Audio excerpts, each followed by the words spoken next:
Dan untuk mengetahui situasi terakhir di DPP Partai Golkar, kita langsung bergabung dengan jurnalis Kompas TV, ada Asri Gunawan di sana. Selamat siang, Asri. Ini yang menjadi pertanyaan sebelum PLT ditetapkan, kemudian siapa yang memimpin Partai Golkar, Asri? Saat ini yang mengemban tugas Ketua Umum Partai Golkar selama proses menuju ke penunjukan PLT Ketua Umum Partai Golkar yang akan digelar pada Selasa besok 13 Agustus 2024 ini diemban tugasnya oleh 11 Wakil Ketua Umum Partai Golkar. Sebagaimana ini yang disampaikan oleh Wakil Ketua Umum Partai Golkar Ahmad Doli Kurnia pada konferensi pers kemarin malam di DPP Partai Golkar. Jadi 11 Wakil Ketua Umum Partai Golkar ini akan melaksanakan tugasnya sesuai dengan bidangnya masing-masing untuk kemudian menjalankan tugas dari Ketua Umum Partai Golkar sebelum akhirnya nanti dilakukan rapat pleno yang akan digelar besok.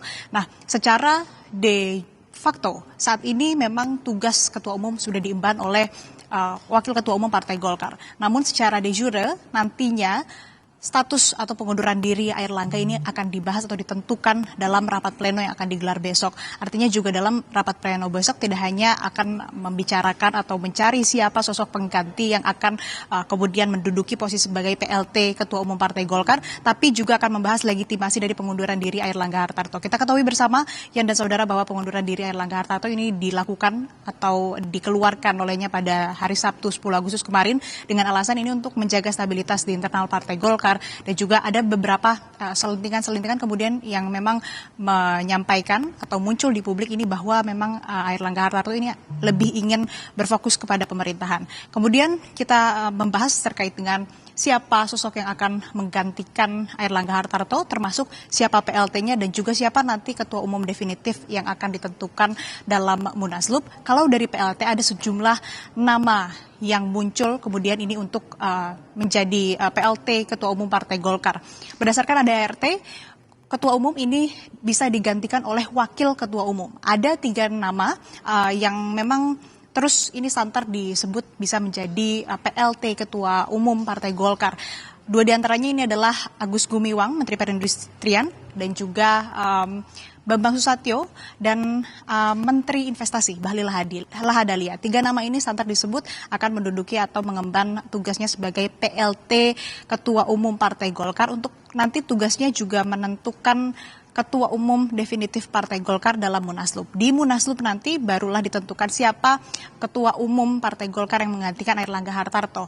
Memang muncul sejumlah nama termasuk Wakil Ketua Umum, tapi juga di publik begitu nama yang santer muncul juga ini nama Gibran Rakabuming Raka. Ini memang belum ada konfirmasi sama sekali dari Partai Golkar terkait siapa nantinya yang akan menggantikan Airlangga Hartarto. Apakah dari internal Partai Golkar atau justru dari eksternal? Salah satunya nama Gibran yang sering disebut. Dan untuk rapat pleno digelar besok di gedung DPP Partai Golkar.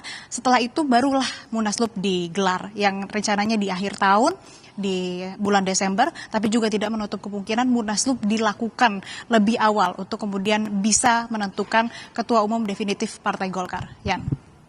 Ya, ada 11 Wakil Ketua Umum Partai Golkar yang memimpin sementara sebelum dilakukan rapat pleno besok. Kemudian juga Asri, dengan perubahan ini apakah juga memengaruhi pilkada dan juga kabinet yang tengah disusun pada saat ini, Asri?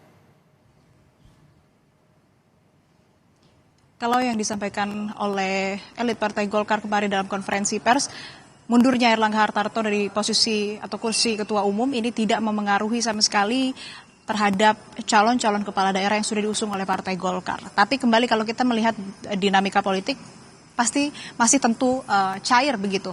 Tidak menutup kemungkinan juga ada perubahan-perubahan yang terjadi. Tapi kalau kita lihat lagi Partai Golkar ini di beberapa daerah di Pilkada Jakarta, Pilkada Jawa Barat sudah mengusung nama calon gubernur. Tapi belum ada calon wakil gubernurnya. Nah ini mungkin yang masih dilakukan negosiasi di internal Partai Golkar maupun juga eksternal. Apalagi ada Kim Plus di sana yang mungkin ini dinamikanya masih terus terjadi, masih terus cair. Jadi untuk calon-calon kepala daerah ataupun juga nama-nama yang sudah diusung untuk kemudian nantinya rencananya akan dicalonkan atau diusung oleh Partai Golkar dalam pilkada di beberapa daerah. Kalau kata Ahmad Doli Kurnia, Wakil Ketua Umum, ini tidak akan merubah itu semua. Tapi politik atau dinamika politik yang masih terjadi ini masih cair, masih terbuka segala kemungkinan, tidak menutup kemungkinan juga bahwa akan ada perubahan-perubahan posisi ataupun juga peta koalisi maupun siapa-siapa saja nama yang nanti akan diusung oleh Partai Golkar dalam